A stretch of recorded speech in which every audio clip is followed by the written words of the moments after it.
నమస్తే. నా పేరు తన్నీరు శ్రీనివాసులు, AP01 న్యూస్. మరి మీరు చూస్తున్నటువంటిది గుత్తి ప్రభుత్వ వైద్యశాల.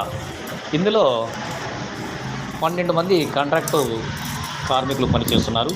అందులో ఒక సూపర్వైజరు, మొత్తం కలిపి 12 మంది ఉంటున్నారు. మాకు 6 నెలల నుంచి వేతనాలు అందడం లేదని, తీవ్ర ఇబ్బందులకు లోనవుతున్నామని, ఇంటిలో కూడా జీవనం ఇబ్బందికరంగా ఉందని మరి వారు నిరసన వ్యక్తం చేస్తున్నారు. మరి కాంట్రాక్టర్ మాత్రం 18,000కు బదులు 11,800 రూపాయలు వేతనం అందిస్తున్నారని, అది కూడా ఏడాదికి ఒకసారి, నెలకు ఏడాదికి ఒకసారైనా 2 సార్లు ఇవ్వడం లేదన్నారు.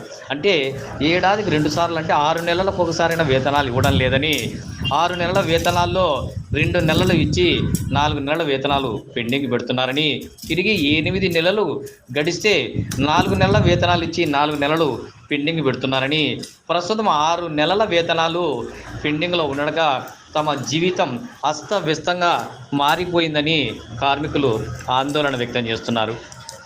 మాకు ఇప్పటి వరకు 12 సంవత్సరాల నుంచి ఉద్యోగం అవకాశం కొనసాగిస్తున్నా మరి చాలని జీతంతో ఇబ్బందులు పడుతున్నామని, ఇల్లు లేక, ఇంటి అద్దె చెల్లించలేక, మరి పిల్లవాళ్ళను చదివించుకోలేక అష్ట కష్టాలు పడుతున్నా మా జీవితాల్లో ఎటువంటి వెలుగు లేదని, ఈ విషయంలో మరి ఉన్నతాధికారులు చర్యలు తీసుకోవాలని వారు కోరుతున్నారు. ఏడాదికి ఒకసారి కాంట్రాక్టర్ కనపడడం లేదని, సూపర్వైజర్ ప్రసాద్ కూడా ఏడాదికి ఒకసారి ఇక్కడికి రావడం లేదని, అంతా ఆన్లైన్ సిస్టంలోనే జరిగిపోతుందని వారు ఆందోళన వ్యక్తం చేశారు. ఇప్పటికైనా జిల్లా కలెక్టర్తో పాటు వైద్యాధికారి మా యొక్క సానుభూతిగా చర్యలు తీసుకొని జీతాలు ఇప్పించాలని వారు కోరుతున్నారు. ఏనా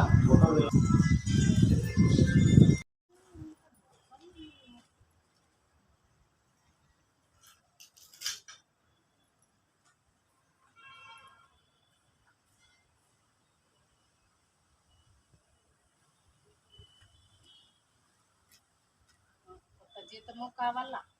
ఈ 6 నెలలకు ఒకసారి లేకోకుండా మాకు 3 నెలలకు ఒకసారి జీతం వచ్చేటన్నా కావాలి. నెల మాకు జీతం వచ్చినా మేము కలుసుకుంటాము. మేము బాధపడిన కష్టాలు మాకు తెలుసు. పియ్య పేడ ఎత్తిన వాళ్ళము నెల నెల జీతం రాక అన్నేళ్ళతో మగారు ఉంచుకుంటాం. మాకు నెల జీతం రాకపోతే ఏ వాళ్ళని బతకాలి సార్? కొంతమంది పెద్దోళ్ళకందరికి ఒక నెల రాకపోతే ఎట్లా? మాకు ఎంత ఇబ్బందుల్లో ఉన్నాము. మాకు నెల జీతం వచ్చేట్లా చేయమని అడుగుతాను సార్. చెప్పండి.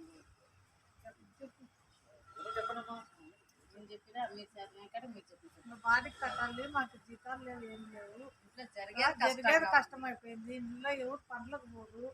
ఈ జీతంతోనే బతకాలా, ఇంట్లో బాడీకి కట్టుకోవాలా, అన్నీ చేసుకోవాలా, పిల్లలను చదివించుకోవాలా, పిల్లలు అన్నీ చూసుకోవాలా. మాకు జీతాలు 6 నెలలు కాక నెల వస్తే చాలు. మాకు కొత్త జీతాలు కూడా వర్తించాలి.